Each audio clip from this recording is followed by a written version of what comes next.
कोलकाता के आरजीकर मामले में न्याय की मांग को लेकर इंडियन मेडिकल एसोसिएशन एवं अभय मंच के आह्वान पर एक प्रतिवाद जुलूस निकाली गई। इस जुलूस में डॉक्टर और स्वास्थ्य कर्मियों के अलावा इस्लामपुर के लोग शामिल हुए। सीबीआई को तुरंत चार्जशीट जमा करने, राज्य सरकार को संदीप और अभिजीत के खिलाफ चार्जशीट देने में कोई आपत्ति नहीं होने के सहमति देने की मांग इस जुलूस से की गई है।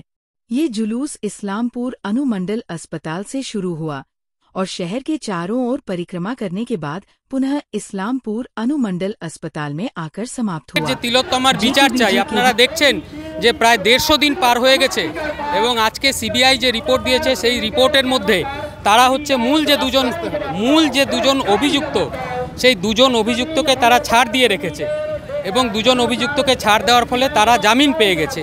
আজকের দিনে দাঁড়িয়ে তাই সুবিচারের দাবিতে হচ্ছে আমাদের আজকে এই মিছিল এবং একটাই আমাদের দাবি যে অভয়া বা তিলোত্তমা আমরা যাকে বলছি বা কাদম্বিনী যাকে বলছেন তার বিচার এবং যে অপরাধী আছে তাদের সবার শাস্তি এবং একজনও অপরাধী যেন তা ছাড় না পায় এবং কোনোভাবেই যেন কোনো রাজনৈতিক হোক কোনো সরকারের সঙ্গে সেটিং করে হোক এই ছাড় যেন তারা না পায় তার জন্য আমরা আজকে আবার রাজপথে নেমেছি।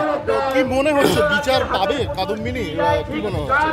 অবশ্যই বিচার পাবে এবং এই বিশ্বাস আমাদের আছে যে রাজ্যের মানুষ তারা রাস্তায় নেমে সরকার এবং যে ইনভেস্টিগেটিং এজেন্সি সিবিআই তাদের উপর জনমতের থেকে বড় আর কোনো চাপ নেই।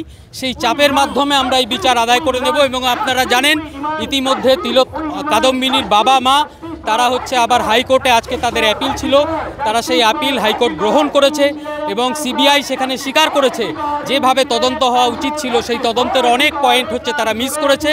নতুন করে সেই তদন্তগুলো সিবিআই করবে। আমরা আশাবাদী যে যারা দোষী ছিল তাদের প্রত্যেকের শাস্তি হবেই। এই মুহূর্তে আপনারা পথে রয়েছেন, কি বলবেন?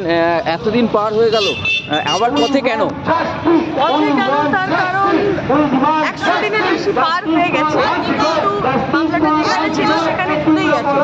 যত রকম রেড টেপ, যত রকম ডিলে করা যায় যাতে মানুষের মেমোরি থেকে ভুলে যাওয়া যায়, সেরকম একটা ষড়যন্ত্র চলছে যাতে মানুষ ভুলে না যায়, যাতে আমরা হাল ছেড়ে না দিই। অনেকেই মানুষ স্বাভাবিকভাবে আমরা হতাশ হয়ে পড়েছেন, অনেকেই ভেবেছে যে কিছু করা যাবে না, কিন্তু আমরা হাল ছেড়ে দিলে অপরাধীরা আরও সাহস পাবে।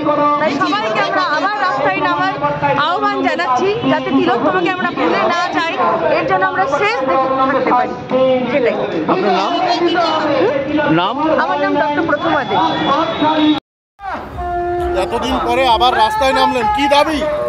একই দাবি, আরজি করের বিচার।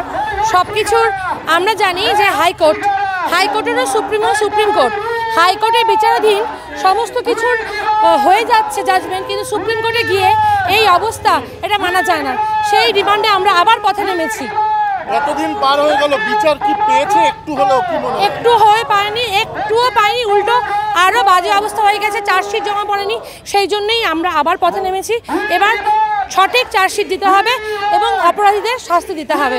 টালা থানার ওসি আর সন্দীপ ঘোষ কিছু বলার নেই, কি বলবো, কোনো মানে এটা সবাই জানে যে এটা ভীষণ বাজেভাবে হলো, এটা সবাই বুঝতেও পারছে, কিন্তু কেন কি হচ্ছে সেটা আমরাও বুঝতে পারছি না। আমরা তার জন্য পথে নেমেছি, সঠিক বিচারটা যেন হয়।